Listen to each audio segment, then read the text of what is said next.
राज्याचे मुख्यमंत्री तथा अर्थमंत्री देवेंद्र फडणवीस साहेबांनी राज्याचा अर्थसंकल्प मांडत असताना शेतकऱ्यांचं कर्ज माफ करण्याची घोषणा केलेली आहे.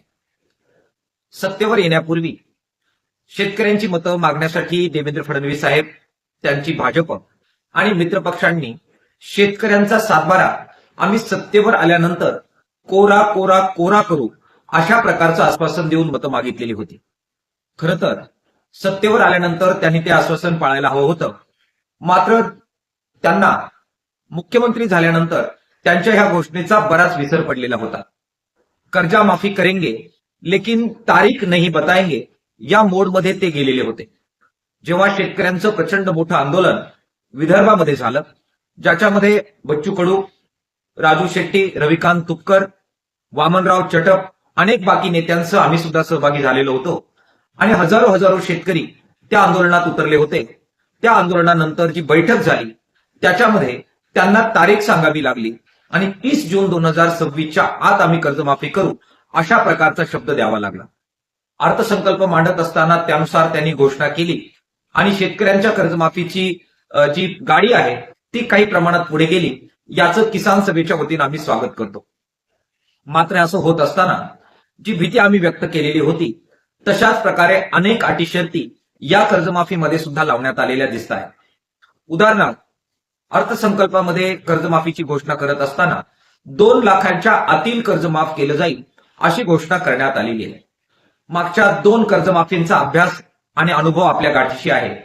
त्या आंदोलनांमध्ये आपण सगळेजण होतो, त्यामुळे आपल्याला या शब्दाचा अचूक अर्थ माहित आहे.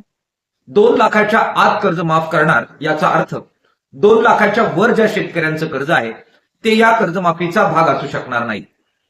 2,10,000, 2,20,000, 2,25,000 अगदी एवढं थोडं जरी कर्ज जादा असेल तरी सुद्धा त्यांना या कर्जमाफीसाठी अपात्र केलं जाईल. किसान सभेच्या वतीनं आम्ही मागेही या बाबतीमध्ये मागण्या केलेल्या आहेत. लॉंग मार्च काढून सुद्धा याबाबत आम्ही आग्रह धरलेला आहे की 2 लाखाच्या आत तुम्हाला द्यायचे हरकत नाही. मग 2 लाखाच्या वर ज्यांचं कर्ज आहे त्यांना किमान 1 टाइम सेटलमेंट ही योजना आणा आणि 2 लाखाच्या वर जितकं कर्ज त्यांचं असेल 10,000, 20,000, 25,000 त्यांना ते कर्ज फेडून 2 लाखाच्या आतल्या कर्जाची जबाबदारी राज्य सरकारने घ्या अशा प्रकारचा मार्ग आम्ही सुचवत आलेलो आहे. यावेळी सुद्धा याचा विचार करावा अशी मागणी किसान सभेच्या वतीनं आम्ही करतो. बऱ्याचदा जे फळबागायतदार शेतकरी आहेत त्यांना 2 लाखाच्या वर कर्ज घ्यावं लागतं. द्राक्ष उत्पादक शेतकरी आहे, संत्रा उत्पादक शेतकरी, पपई उत्पादक, पेरू उत्पादक शेतकरी आहेत, वेगवेगळे हे फळबागांचे शेतकरी, त्यांना मात्र ही 2 लाखाची अट सरकारने टाकू नये असं आव्हान किसान सभेच्या वतीनं आम्ही करतो आहोत. कारण जी प्रचंड अतिवृष्टी झाली त्याच्यामध्ये जे सर्वात जास्त नुकसान जर कोणाचं झालं असेल तर हे फळबागायतदार शेतकऱ्यांचं झालेलं आहे. त्याच्यामुळे त्यांचं 2 लाखांच्या वरचं सुद्धा कर्ज या कर्जमाफीमध्ये घेतलं पाहिजे. त्याचबरोबर जे पॉलीहाऊसचे शेतकरी आहेत, शेडनेटचे शेतकरी आहेत, त्यांना सुद्धा मोठ्या प्रमाणामध्ये हे कर्ज जादा घ्यावं लागतं. त्यांचा वेगळा विचार या कर्जमाफीमध्ये केला पाहिजे अशा प्रकारची मागणी किसान सभेच्या वतीनं आम्ही करतो आहोत. कर्जमाफीसाठी पुन्हा एकदा जी अट टाकण्यात आलेली आहे त्याच्यामध्ये नियमित कर्जदारांना वगळण्यात आलेला आहे. नियमित कर्जदारांवर आतापर्यंत सर्वच कर्जमाफ्यांमध्ये अन्याय होत आलेला आहे. एक प्रकारे ते जे नियमित कर्ज भरतात त्याची शिक्षा सर्व कर्जमाफ्यांमध्ये त्यांना देण्यात आलेली आहे. हे नियमित कर्ज भरणारे शेतकरी हे श्रीमंत शेतकरी आहेत, त्यांचं जरा बरं चाललेलं आहे म्हणून त्यांना ही शिक्षा दिली जाते आहे काय असा प्रश्न या संदर्भामध्ये येतो. मुळात या शेतकऱ्यांना सुद्धा तितकीच गरज आहे जितकी गरज थकलेल्या शेतकऱ्यांना आहे. शेतीचं जे संकट आहे त्याचे वाईट परिणाम सर्वच शेतकऱ्यांवर होतात, तसेच ते नियमित कर्जदारांवर सुद्धा होत असतात. केवळ पुढच्या हंगामामध्ये कर्जमाफीचा किंवा कर्ज मिळण्याचा लाभ मिळावा यासाठी नवजुनं करण्याची भूमिका हे शेतकरी घेत असतात. घरातलं किडूक मिडूक गहाण टाकून, पाहुण्या रावळ्यांकडून पैसे उभे करून आणि पोटाला चिमटा देऊन घरच्या सगळ्या मेहनतीच्या बाबतीमध्ये जे थोडेफार पैसे साठलेत ते सगळे पणाला लावून हे शेतकरी तात्पुरतं कर्जाचं नवजुनं करतात, जेणेकरून पुढील हंगामामध्ये पुन्हा त्यांना कर्ज घेता यावं. आता संकटग्रस्त असणाऱ्या अशा शेतकऱ्यांना केवळ त्यांनी कर्जाचं नवजुनं केलंय म्हणून जर अपात्र केलं जात असेल तर हा मोठा अन्याय आहे. 50,000 रुपयाच्या अनुदानावर त्यांची बोलवणूक यावेळी सुद्धा करण्यात आलेली आहे. मात्र मागील 2 कर्जमाफ्यांचा अनुभव काढून बघा, हे प्रोत्साहन अनुदान सुद्धा मागच्या कर्जमाफीमध्ये अनेक नियमित शेतकऱ्यांना मिळालेलं नाही. आणि त्यामुळे आम्ही मागणी करतोय की नियमित कर्जदार आणि थकीत कर्जदार असा भेदभाव न करता सर्व शेतकऱ्यांना कर्जमाफीचा लाभ हा राज्य सरकारने दिला पाहिजे. तरच त्यांनी निवडणुकीपूर्वी दिलेल्या आश्वासनाला काही अर्थ राहील. आणि म्हणून बोला तैसे चाला अशा प्रकारची जी आपल्याकडे म्हण आहे त्या पद्धतीने सरकारने वागावं आणि नियमित कर्जदारांना सुद्धा संपूर्ण कर्जमाफीचा लाभ द्यावा अशी मागणी या संदर्भामध्ये आम्ही करतो आहोत. कर्जमाफीसाठी सप्टेंबर 2025 ची तारीख ही निश्चित करण्यात आलेली आहे. खरं तर 30 जून 2026 ही कर्जमाफीची तारीख डिक्लेअर करावी आणि त्याच्या आत ज्या ज्या शेतकऱ्यांना कर्ज घेतलेलं आहे त्या सर्वांचं कर्ज माफ करावं अशा प्रकारची भूमिका किसान सभा आणि सर्वच शेतकरी संघटनांनी घेतलेली होती. अशी भूमिका घेण्यामागे स्वाभाविकरित्या 30 जून 2025 नंतर आणि त्या दरम्यानच्या काळात जो पाऊस झाला त्याचा खरीप हंगामावर जो परिणाम वाईट झाला आणि त्याच्यामध्ये शेती खरबडून गेली, पिकं बर्बाद झाली, सोयाबीन, कापूस, फळबागा उद्ध्वस्त झाल्या, अक्षरशः गोठेच्या गोठे वाहून गेले. हे जे प्रचंड संकट शेतकऱ्यांवर आलेलं होतं त्याच्यामुळे जे कर्ज शेतकऱ्यांनी घेतलेलं होतं ते पावसामध्ये वाहून गेलेलं होतं, पाण्यात वाहून गेलेलं होतं. त्याची भरपाई म्हणून त्या सर्व शेतकऱ्यांना लाभ जर द्यायचा असेल तर 30 जून 2026 हीच तारीख कर्जमाफीची असायला हवी असा आग्रह आम्ही लावून धरलेला होता.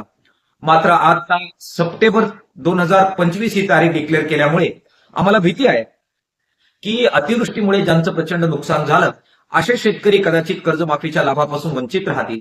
ते राहू नये यासाठी या तारखेचा पुनर्विचार करावा आणि 30 जून 2026च्या आत जे जे सर्व बाधित शेतकरी आहे, संकटग्रस्त शेतकरी आहे त्या सर्वांना कर्जमाफीचा लाभ द्यावा अशी मागणी किसान सभेच्या वतीनं आम्ही करतो आहोत.